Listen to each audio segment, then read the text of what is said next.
Video ya, kosong ya. Isi berapa liter? Ada uang, Pak. Ya namanya low power lah.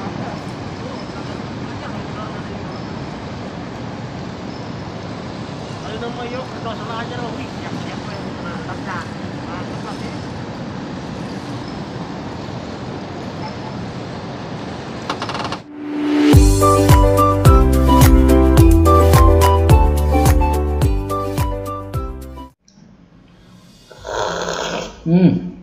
Salam berat-berat teman-teman. Kita jumpa lagi ya. Video tadi itu video lama lah, 2 atau 3 tahun yang lalu. Kemudian saya akan sampaikan ke teman-teman karena ini untuk menjawab problem yang ada terjadi di teman-teman semua ya. Salah satunya adalah yang di YouTube.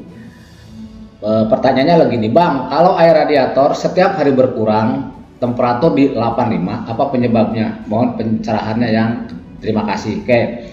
Saya akan jawab ya Mas, tapi ini only Komatsu ya teman-teman. Nanti teman-teman itu ada yang di unit D85, ada di D155, terus ada di PC200. Itu 3 unit ini akan saya jawab ya teman-teman. Jadi air radiatornya itu berkurang, tapi tidak ada kebocoran.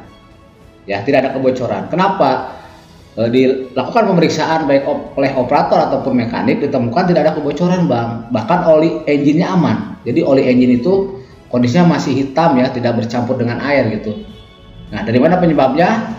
Simak videonya sampai tuntas ya teman-teman. Baik teman-teman, sebelum kita ke materi utama, saya akan sampaikan dulu sebuah landasan lah atau dasar yang harus kita pahami ya terkait kebocoran. Banyak sebenarnya materi ini ya, cuma akan saya persingkat aja untuk mempermudah teman-teman nanti memahami sistemnya ya teman-teman. Pertama, kebocoran itu ada 2. Ada disebut dengan leaking, ada disebut dengan weeping. Ya, kalau leaking itu ada kebocoran besar. Teman-teman pasti tahu lah namanya kebocoran besar itu. Kebocoran besar itu nyembur atau misalkan rembesan, itu termasuk leaking atau kebocoran besar. Orang awam pun pasti tahu ada air radiator bocor, ada oli bocor, ada solar bocor, pasti tahu ya. Yang kedua adalah weeping. Weeping itu kebocoran kecil, Pak. Kebocoran kecil di mana alat beroperasi hanya mengalir sedikit saja. Nah, itu termasuk kebocoran tapi weeping. Nah, ini yang agak susah ya teman-teman. Nah, jadi termasuk weeping juga ya nanti. Terus yang kedua, kebocoran itu ya, yang kedua itu kebocoran itu ada istilahnya external leak dan internal leak teman-teman. External leak itu kebocoran ke dalam ya. Internal leak itu kebocoran ke dalam. Seperti apa sih? Contoh yang dimaksud dengan kebocoran ke dalam adalah air radiator masuk ke engine atau oli engine masuk ke air radiator, seperti gitu. Kadang oli hidrolik masuk misalkan ke area damper atau oli engine masuk ke area damper. Nah, seperti itu namanya internal leak, kebocoran ke dalam. Yang kedua adalah external leak, kebocoran keluar. Jadi kebocoran keluar itu semua tidak diperbolehkan teman-teman, baik itu radiator ataupun oli ataupun hidrolik lain ya. Fluida atau solar tidak boleh kebocor keluar area luar, ke lingkungan tidak boleh. Yang diperbolehkan hanya kebocoran air dari AC ya. AC sering dari proses AC kan keluar air tuh, yaitu memang seperti itu prosesnya teman-teman. Jadi kejadian teman-teman itu adalah sebenarnya sederhana ya. Ketika oli engine aman, tidak ada internal leak, terus kedua tidak ada leaking ya, kebocoran besar. Jadi kemungkinannya hanya 2. Pertama terjadi external leak, kedua terjadi weeping. Nah, perhatikan ya teman-teman. Ini video saya menangani trouble di unit D155 strip 6 ya. Kondisinya sama, operator itu menambahkan informasinya 1 galon setiap hari, Bang. 1 galon ya, berarti sekitar 18 liter tiap hari. Nah, ini kita cek teman-teman, perhatikan videonya. Saya pun waktu akan melakukan pengetesan, kondisinya udah kosong nih, upper tanknya udah kosong. Jadi kita isi ya, menggunakan air biasa karena untuk pengetesan teman-teman, perhatikan. Ya, kosong ya. Isi berapa liter? Ada uang, Pak. Ya namanya low power lah. Ya, ini sedang saya isi teman-teman, perhatikan banyak ini. Sementara informasi operator ini tidak ada kebocoran keluar, radiator aman, semua aman katanya. Kenapa ya berkurang terus? Udah diganti apnak, udah diganti sama ini tetap berkurang terus ya, bahkan sampai overheat ya teman-teman. Lama juga ini isinya. Nah. Oke, cepat aja. Oke, ini udah kita isi teman-teman lah. Selanjutnya temuannya adalah sederhana. Perhatikan video berikut teman-teman. Nah ini ya, perhatikan. Ini temuannya di unit ini. Nanti teman-teman cek juga kondisinya.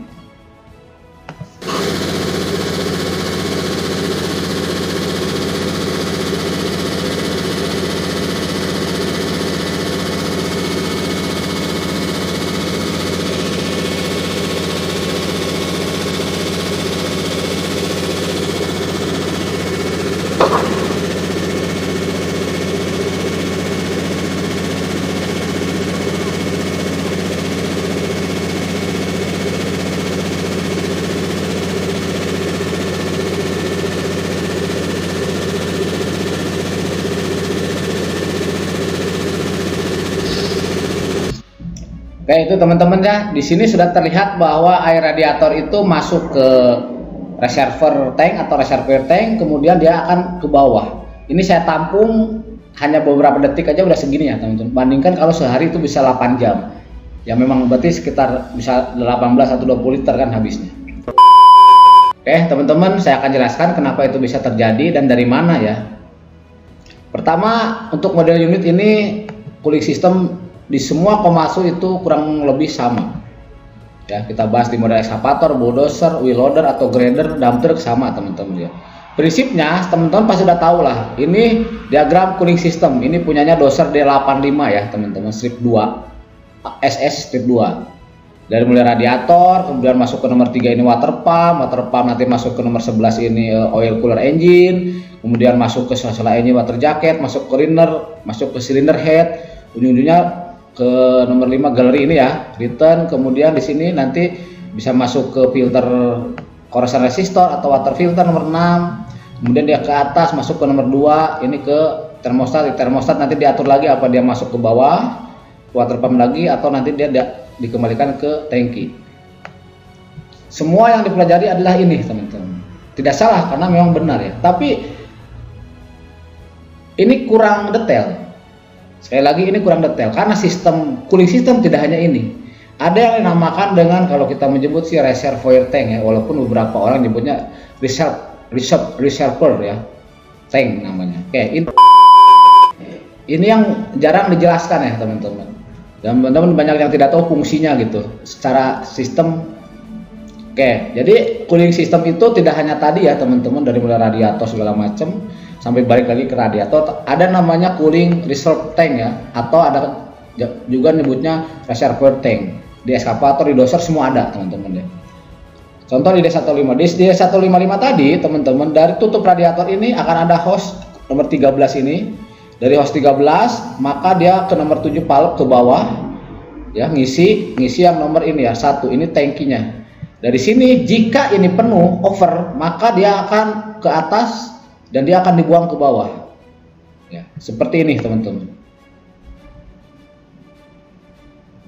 Oke, di tangki ini, di reservoir tanknya juga sama teman-teman ya. Ini yang punya doser 85 sama, masuk ke sini baru nanti ke nomor 17 valve ini, kemudian nanti ke tangkinya. Dari tangkinya nanti ada yang ke bawah 25 ini, hose ke bawah. Untuk cara kerja dari cap radiator, teman-teman simak videonya ini ya. Ini udah saya jelaskan di sini cara kerjanya bagaimana antara vakum valve dengan pressure valve ya teman-teman, yang ada di tutupnya gitu. Jadi tutup radiator itu fungsinya bukan hanya meningkatkan titik didih, bukan ya. Ada lagi yaitu untuk mensirkulasikan mensirkulasikan air dari mulai tangki dari radiator. Ketika bertekanan tinggi maka pressure valve akan kebuka, masuk ke reservoir tank. Di reservoir tank disimpan. Ketika ini terus keluar ya biasanya overheat ya teman-teman. Itu suatu saat kalau engine mati, dingin misalkan, kosong, radiatornya kurang, maka dia bisa menghisap, mengambil dari tangki cadangan ke dalam radiator, seperti itu. Oke, kita bahas teman-teman ini ya.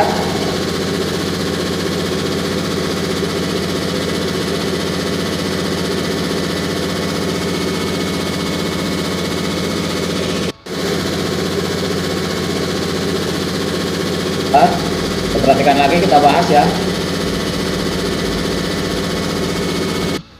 off dulu. Ntar kita bahas set. Oke, perhatikan teman-teman ya. Nih, ini hose ini adalah dari tutup radiator dari ke sini teman-teman. Set, dari sini masuk ke bawah. Nah, di sini mengalir terus ya. Nah, yang hose ini teman-teman, hose yang ke bawah, nanti ini ke bawah tuh. Ke bawah. Jadi tidak terlihat oleh operator, tidak terdeteksi. Kenapa? Karena doser kan unitnya sangat tertutup ya. Dan jarang operator bisa ngeliat ke bawah gitu. Jarang banget. Itu pun kalau kondisinya kering mungkin kelihatan, tapi kalau kondisinya tanahnya hujan ya, bercampur dengan air hujan ya nggak kelihatan ya. Makanya bingung mereka, kok kurang terus tiap hari tapi nggak ada kebocoran kan? Padahal dari sini cara mengetahuinya gampang teman-teman, mudah sekali. Sebentar, aduh susah juga ini. Cancel dulu ya.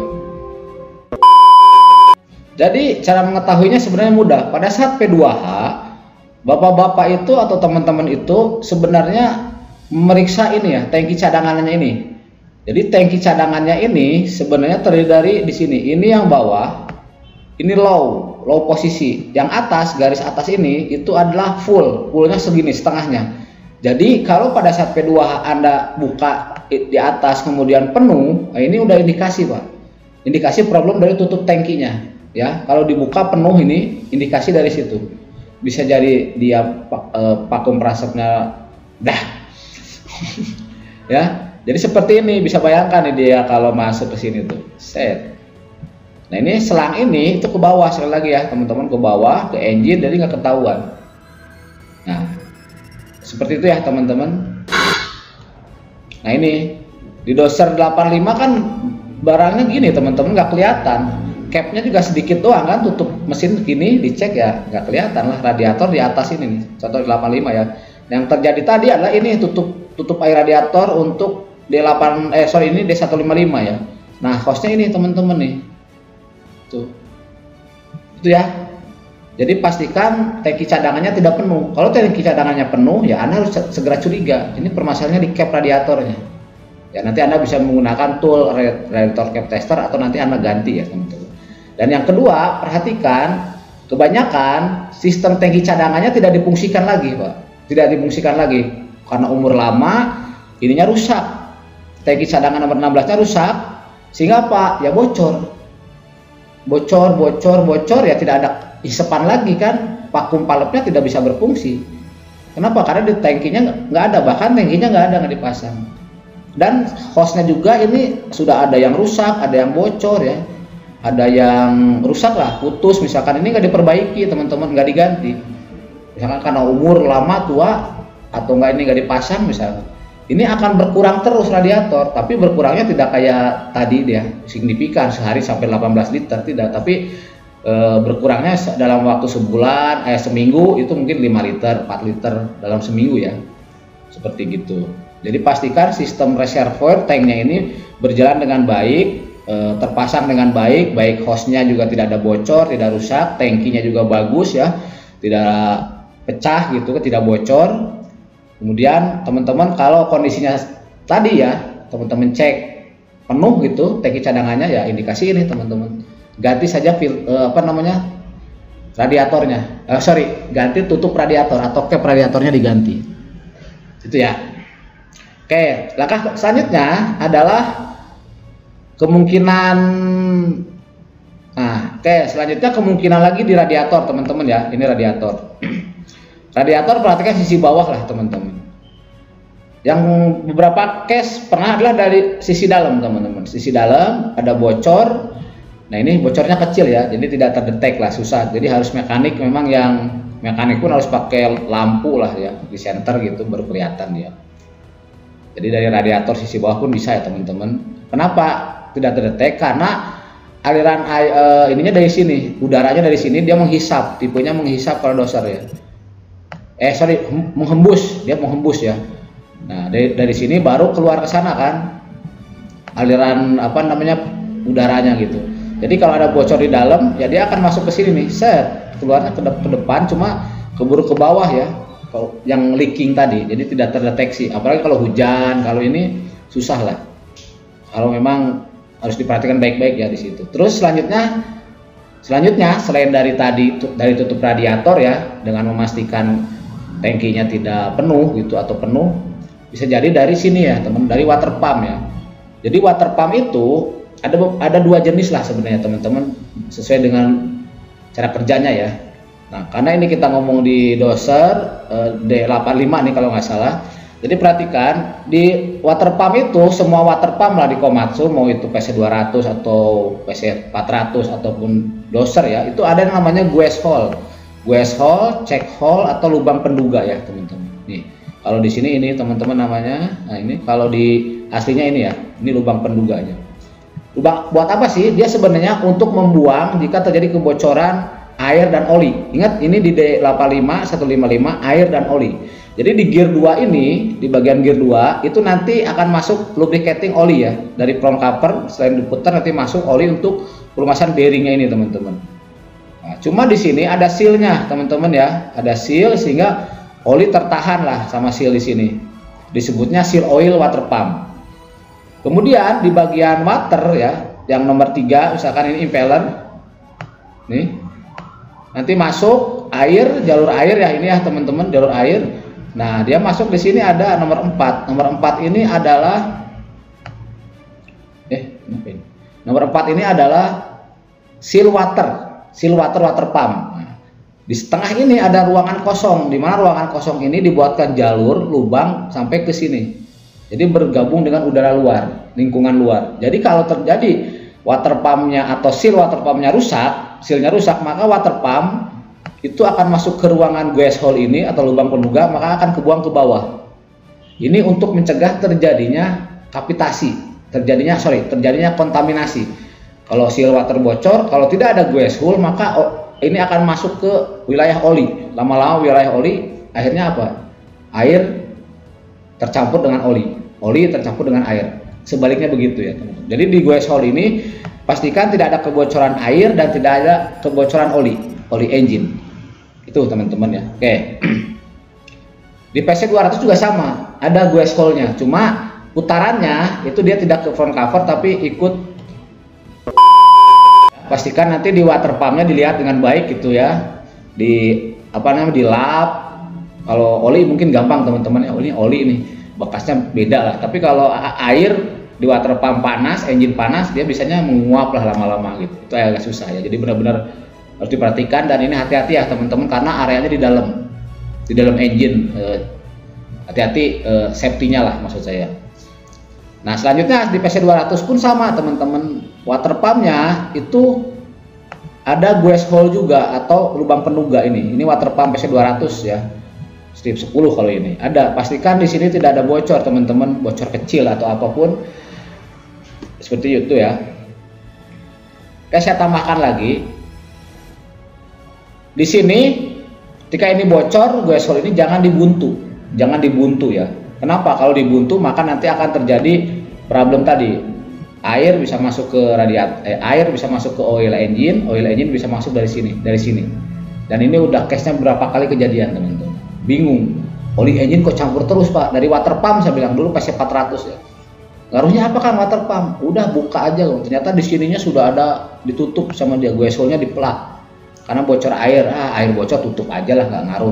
Padahal ya lama-lama di sini akan bertekanan ya bisa-bisa merusak seal oil ya teman-teman. Padahal ini ya bisa merusak seal oil lah. Itu ya.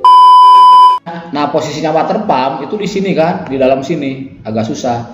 Cuma kalau eskavator enak, kita front covernya ringan, dibuka aja ketika kita mau ganti oli mesin kan buka tuh covernya bawah engine kan gampang. Kalau doser tuh kan bottom guard susah, makanya itu jarang memberikan sampai dalam ya. Nah di sini letaknya agak susah juga sebenarnya, cuma bisa lah. Nah ini water pump ya, ini water pump. Kalau yang tadi pakai gear ke front cover putarannya, nah ini dia pakai pan bel teman-teman. Nah pan bel. Nah ini temuannya kemarin udah retak-retak ya, pada saat servis temunya retak-retak, untuk biar segera diganti lah gitu. Itu dari water pump. Oke, jadi permasalahannya kalau dari teman-teman dari tutup radiator ini, kenapa sih bisa gitu Bang? Pertama sebenarnya kenapa pressure valve sama vacuum valve itu bisa rusak? Pertama adalah karena penggunaan tidak menggunakan apnak atau cooling system yang disesuaikan ya, tapi menggunakan air biasa. Biasanya kalau udah kejadian gitu dibuka, ininya udah berkarat. Gitu. Jadi penggunaan water yang tidak genuine ya, bukan tidak genuine, water yang ya bukan cooling system lah, bukan apnak ya. Pakai air biasa, terus penggantiannya juga tidak rutin teman-teman ya, sehingga mengakibatkan karat dan bisa merusak seal yang di situ. Yang kedua adalah penyebabnya adalah tutup radiatornya itu tidak genuine. Sekali lagi tidak genuine ya teman-teman. Nah ini part number, saya tunjukkan part number untuk genuine ya. Nomor 1 ini part numbernya genuine untuk PC200. Ini yang nomor 2. Nah ini teman-teman lihat ya, perhatikan.